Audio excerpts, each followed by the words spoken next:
welcome the Process Art Discovery audience. I'm Lynda Norman. I'm a watercolor artist in British Columbia, and today I'm talking about watercolors that are new to me, Meiliang, student grade watercolors from Paul Rubens. So one of the fun things I get to do with you all, other than paint, which is obviously my passion, is to share new products with you. And this week I received a package from Paul Rubens with their Meiliang, M-E-I-L-I-A-N-G, student grade watercolors. And I thought we'd explore a little bit with them today. They came in this amazing packet with a clip on the front. Sorry about that. And this part opens up. You can put your papers in here. I even tested it with a couple of pens and a ruler for traveling. Great idea. And then when I opened it up, some beautiful paper and a little palette of 48 colors. How amazing is that? So we'll explore those. I've done some color swatches, and that'll be good to look at that and refer to. Also, they sent this amazing leather-bound watercolor travel binder filled with probably about 50 pages of their watercolor paper. So we'll test that out, see what that feels like. I couldn't help. I had to play a little bit before we got started just to see the beautiful colors, and excited to try some of them.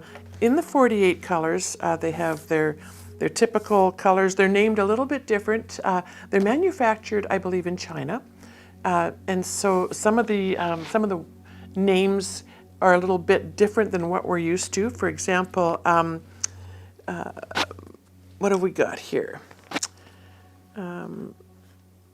Fresh purple would be more like a quinacridone purple, and some of their other colors. They do name some cadmiums, but the rest are basically their own yellow sienna, olive green, emerald green, deep hooker's green, tree green. I'm not familiar with that in my Daniel Smith brand. And then they have a whole line of 12 beautifully iridescent colors. Two of them are interference colors, so they will push the other colors away. Royal gold, flashing pearl. Flashing is the term that they're using for the colors that are glittered, iridescent. There's bronze. There's something called fruit green, which is just a gorgeous light green. Interference green, flashing blue, interference blue, flash purple, flash red, rose red, magic red, and flash yellow. So we'll test those out. As a landscape painter, I don't typically use those pearlescent and iridescent colors, but who knows? We might discover a new way to enhance some of our landscapes. Because I've used Daniel Smith for as long as I've painted, basically, I don't typically swatch out new colors. I test them on a side panel sometimes just to get a sense of them. So I'm excited to look at some of these. When I was swatching them out, I could see where some of them were a bit granulating. Some of them wanted to play with the water a little more than others.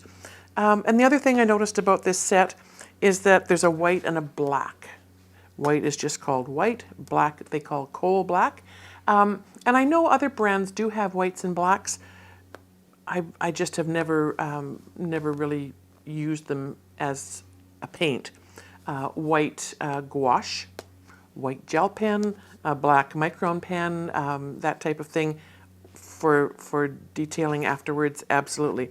But for my darks, my blacks, I prefer to just mix the colors that I'm using in my palette. I did test some mixing. They do have a Payne's Gray, which is a mix of blue and a sienna kind of color. And so I've tried some of that. I love the way the ultramarine blue and the sienna kind of work together to create a beautiful combination of a brown gray with an undertone of blue. I don't see much in the way of warping on the paper, and I had a fair bit of water on this paper. Not a lot of information came with this packet. I will share some links in the description for you as I can find more on these this product, as far as pricing and availability. If should you choose, I'm sure that because it's a student grade, the pricing will be, you know, quite nice for everybody. So, another thing that I noticed was, let's get the actual paints open here, and I will move this palette off to the side in a moment. The palette comes with space for mixing, some wells, and the 48 colors are in these little pans inside. I'm going to take this out because you can also use this as space for mixing as well if you're mixing your colors. But for now, I'm just going to set this aside so we don't have so many bits and pieces on our table, and tell you a little bit about how they arrived, which I found interesting. Because I buy paint by the tube, I don't buy by the pans. This was a really new experience for me, and it was fun. A little labor intensive because all 48 of these colors were individually wrapped, and I left one wrapped so that I could show you how they were done. This one has just a label over the top and the two sides. Some of them had a label like a sleeve all the way around, and I could just push it through. And then they have a number and the name of the color. So this one is Madder Red. I know in Daniel Smith there's a Rose Madder, different colors. And so basically just pull the label off and pop it back into the, whoops, this is the challenging part, and just pop it right back into the spot. They did send a lovely description card, but it was backwards. So I made a new one and typed it up myself, and then realized that I couldn't transfer it onto my watercolor paper effectively, and so I'll just keep that for reference. And I wrote by hand the colors and did my swatching that way. I think if it's a palette that you're going to start using, you'd quickly learn what the names of the colors were, if that matters to you. Other than for instruction purposes, I don't really pay much attention to what the colors' names are. I know in my palette where the colors are that I want to use, and it sort of becomes second nature after a while, and you will experience that, I'm sure, as your paint journey moves forward. That's not going to fit quite in there. So once this loosens up, it's new, it's stiff, but it will be quite lovely. There's a little loop here to put in a brush or a pen, and it's magnetized, so it will stay together when you're traveling. So I'm excited about that. This is my year for travel, so I'm looking forward to tucking this in my suitcase whenever I head out, and keeping a little journal of where I've been and what I've done. So as I said, I will put the link in the description. You can check out their products and see what will work for you. A little bit of an information sheet came along, again with the colors listed. Another handy thing to have, a little more compact. And then there's a little code on the back that you can check out if you want to follow on their website. So I'm going to set all of this aside and get into getting these paints ready to go. Now, typically I like to spray my palette, as you know if you follow me, with my mister get things woken up, move them to a level where they're nice and juicy and ready for me to just pick up gently with my brush. The brushes I use, some of them are for me, works of art themselves. And I want to take care of them as best I can. And the way I feel comfortable with that is by keeping my paints moist and wet so that I'm not digging around and destroying the hairs on my brush or wearing them down or wearing the points on my brush. Now, having said that, I don't know that that's going to work for these because the little pans are very close together and they're very full, and I'm afraid that if I was to wet the whole thing, the colors will start to flow over into each other, and I don't think that would be a very good idea. So let's, I'm going to try something. Once we start painting, in another video, I will use my standard brushes and we'll see how they perform with these paints. But for now, just for testing purposes, let me see what I can find as a nice little brush with a soft tip on it. Something that's going to fit in those little palettes. I'll try this one. This is an Escoda Versatil. And it's a,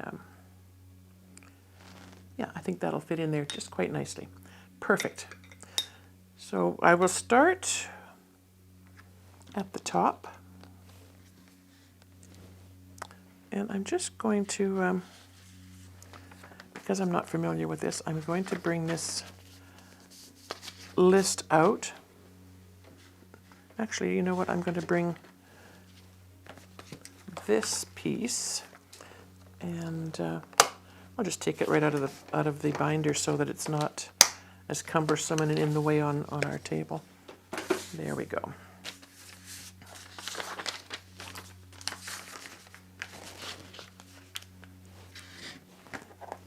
The paper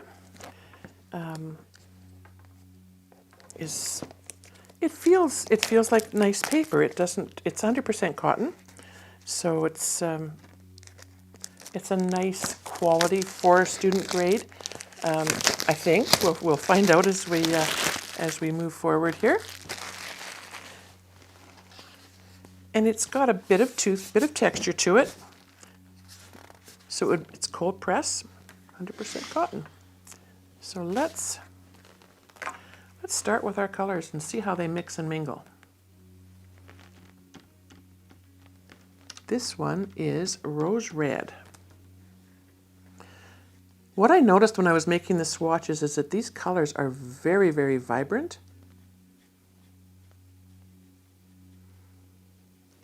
And they like to move with your water. So if we were to put, let's make a bit of a flower here. Let's try that. And just, this one is not a traveler.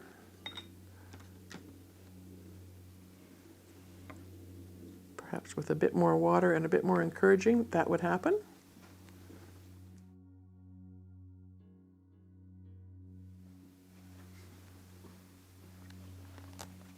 But it is starting to move out. I spoke too soon. So it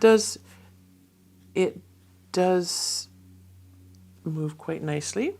It lifts, it's not super staining, which is nice.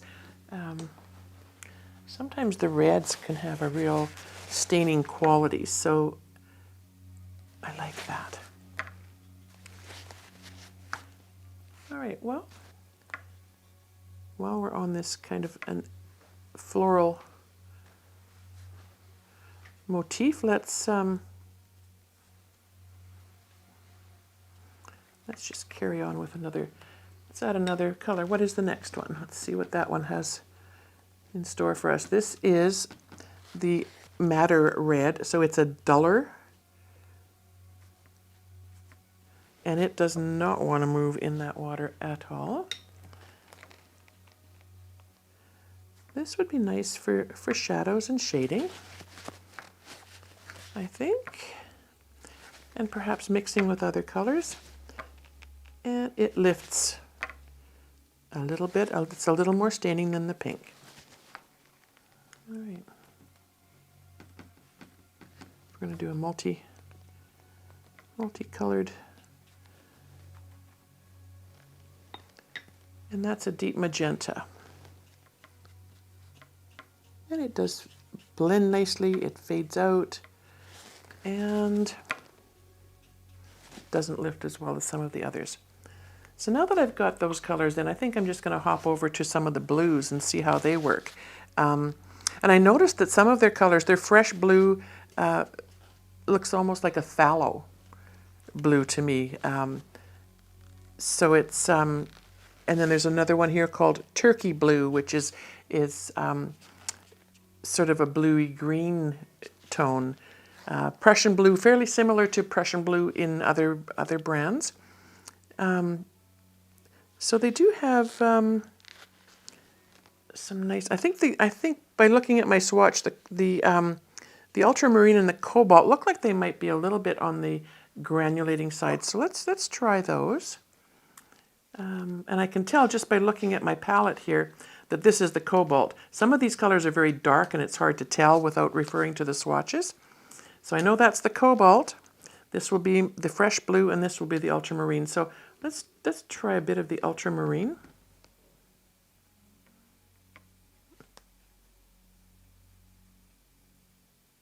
And it's moving out into that moist area very nicely. Doesn't lift quite as easily. It's a tiny bit staining, and that's fine. And then just for fun, let's go over to the greens. And we've got the yellow green is quite vibrant, quite almost fluorescent. I think we'll apply that maybe in a bit on top of. It'd be interesting to see if the yellow green does a little bit of pushing against the tree green. And I want to kind of keep in those tones.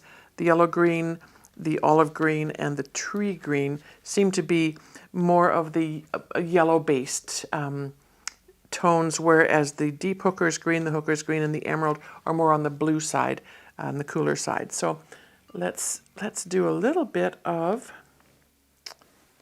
down here. That's yellow ochre. I can tell that because of the color. So the one underneath it is olive green. And let's see how this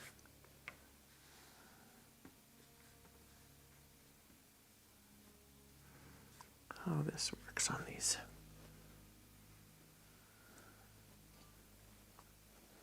And olive green was right there. Can be a little confusing. I love that the colors do vary, so you can get a nice light. If you're doing light washes, they lift nicely.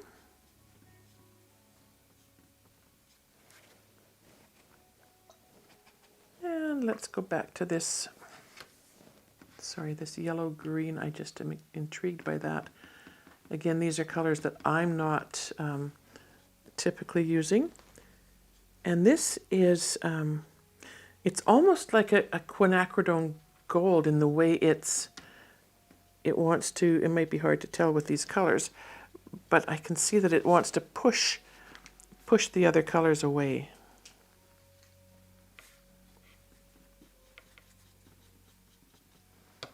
Very nice. And yeah, I think there's some really nice possibilities. So I love these quick little demos that really have no rhyme or reason. Let's try some of the violets. They intrigue me as well. So we've got a beautiful deep violet.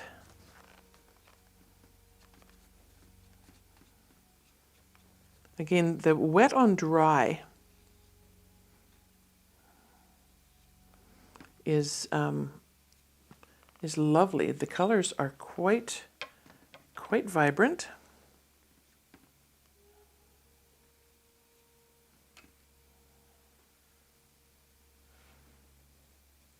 And they do fade out nicely. I think they would give you some nice, lovely washes.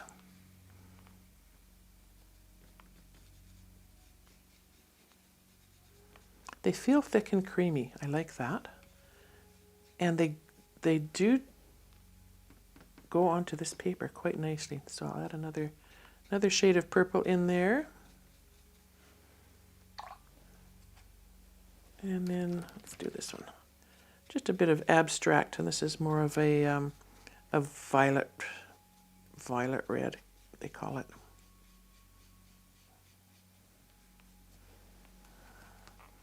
So I like how they've really moved together. And if I was to just go over the top with just a damp brush, they do blend well on the paper, which is important to me. I do most of my color blending on my paper, on my work as I go. So that's exciting. Now I noticed that the flash purple, which has the sheen to it, and I know it's going to be hard for you to see that, it doesn't have as much glitter in it as the flash blue and the flash pearl and the bronze. They seem to have most of the glitter in those tones, and then the yellow and the pinks as well. So the flash purple is a very subtle glitter, but let's, and it almost looks purpley gray in the palette here, but let's take a look at that as an overlay, as a wash. Let's see what it does to the, now the pigment's really re-wet easily on the surface. But you can see this flash purple, it will have some iridescence to it, but it's almost a gray color, which is very interesting. I'm just thinking, you know, as we move forward and incorporate this into our landscapes, where this would come into effect. But I think, you know, for some undertones in the sky, that would be quite beautiful. And I think before we go on to, you know, painting much else, I will just experiment. I'm seeing that the colors in the flash and the iridescence are, well, they're a different consistency, obviously, because of the metallic component to them, but they seem to be harder to wet and harder to pick up. I can't see that on my brush. We'll see if we can see it on our surface.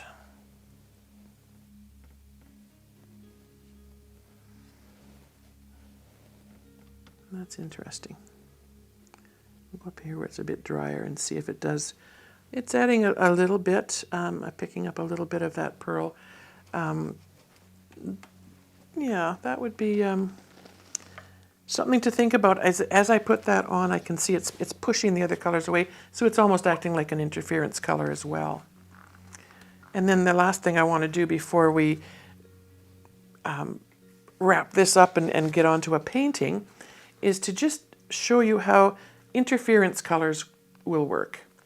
So we have interference blue, which is this bright one right here. I'm just going to put a drop of water on there. And interference green, which is this one right here. I'm just going to let that water sit for just a second or two. Let's see if that doesn't help to wake that paint up. It feels like it's coming up a little bit better, so that's good. Yes. So if we put the interference blue into something that's still damp, you will see that it does push away and give you that iridescent look, but also almost a silvery look where the paint has pushed away the color underneath. So that's the iridescent, or interference blue. And then we'll try the interference green. Yeah, it looks creamy. It looks like it's picking up. I can't really see much on my brush, but we'll see where that takes us. So the interference green is quite bright and adds a beautiful effect. So I think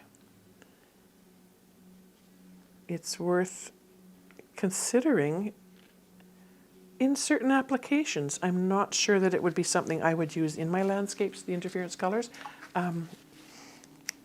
Maybe, we'll see. I mean, you never know till you try, right? And so I'd say if this is something that's of interest to you, the colors feel luscious, they feel lovely, they're vibrant. Yeah, I have no trouble with how they cover. Very thick, very rich. And if you're especially if you're used to working with pans or half pans, you'll enjoy this. I think it's got lots of variety, especially for travel with that beautiful case. I'm going to be taking it with me from now on, I think. And because they're pans, you can switch them out. They have other grades of paint, the company Paul Rubens, and there's just as simple as I don't want to fling them across the room, but they're just as simple as popping the pan out and putting a new one in.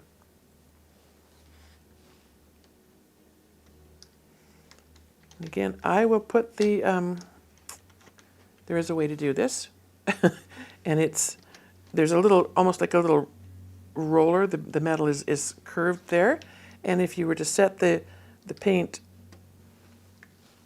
this edge first and then push it down at the place where that little piece of metal is, they pop in quite nicely. I mean, you could even pick out a couple of your favorites and pop them into a smaller, I've seen people even use little mint tins where they want to travel. So they'll take, 5 or 6 of their favorite colors and just pop them into another tin. So that's easy to do, easy to replace. And like any palette, you'll come up with, the colors that appeal to you most in your style of painting, and those will empty first. But I really think that this is something I'm going to have some fun with. It'll be a challenge for me to step away from my Daniel Smith paints, explore new color palettes. I'm excited. I typically don't use the reds and the yellows, the brighter yellows so much, but there's such a great variety here of options to choose from, and maybe move into more of the bluer, cooler greens in some instances. I'm looking forward to using them more. I'd like to thank the Process Art Discovery audience for joining me today. To learn more, subscribe to the channel.